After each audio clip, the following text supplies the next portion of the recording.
एक नन्हा सफेद और बेहद क्यूट खरगोश, मगर दिल से किसी इंसान से भी बड़ा।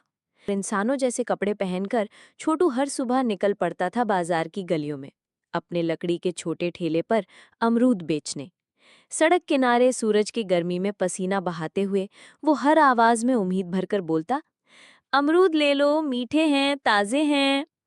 किसी ने मुस्कुराकर एक अमरूद लिया, तो किसी ने बिना देखे ही मोल भाव करके चले गए। फिर भी छोटू हार नहीं मानता। उसने दिन भर में थोड़े पैसे जोड़े और भागते भागते एक समोसे की दुकान पर पहुंचा। गरम गरम समोसे देखकर छोटू की आंखों में चमक आ गई।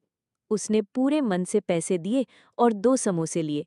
उसका मन तो उन्हें अकेले खाने का था, लेकिन तभी उसकी नजर पड़ी सड़क के किनारे बैठे 2 इंसानी बच्चे, भूख से थरथराते हुए। पैर नंगे थे, आंखें प्यासी सी। छोटू रुका, समोसे की तरफ देखा, फिर बच्चों की तरफ, और फिर बिना कुछ बोले उन दोनों बच्चों के पास जाकर वो समोसे उनके हाथ में रख दिए। सिर्फ समोसे ही नहीं, जो थोड़े पैसे बचे थे वो भी छोटू ने उनके हाथों में रख दिए। और फिर वो सफेद प्यारा छोटू चुपचाप आगे बढ़ गया। उसके पास अब कुछ नहीं बचा था, ना खाना, ना पैसे, सिर्फ दिल में एक सवाल, क्या मैं कुछ और कर सकता हूँ? छोटू ने हार नहीं मानी। उसने एक किराने की दुकान पर जाकर कहा, मालिक, मुझे काम दे दो, मैं मेहनत करूंगा। दुकानदार को छोटू की ईमानदारी भाग गई और दिन भर काम करने के बाद उसने छोटू को 100 रुपए दिए। वो पैसे लेकर छोटू ने एक प्लेट खाना लिया। धीरे धीरे खाया, पेट भरा, मगर दिल खाली सा लगा। क्योंकि क्योंकि उसने किसी की भूख मिटाई, किसी की मुस्कान वापस दी।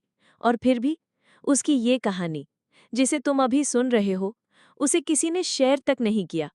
कोई लाइक नहीं, कोई सब्सक्राइब नहीं। जैसे छोटू के जज्बातों की कोई कीमत ही नहीं।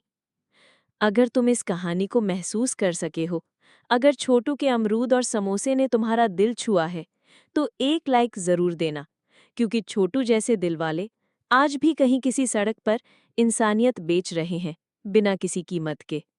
ये कहानी थी छोटू खरगोश की, इंसानी कपड़े में एक फरिश्ता।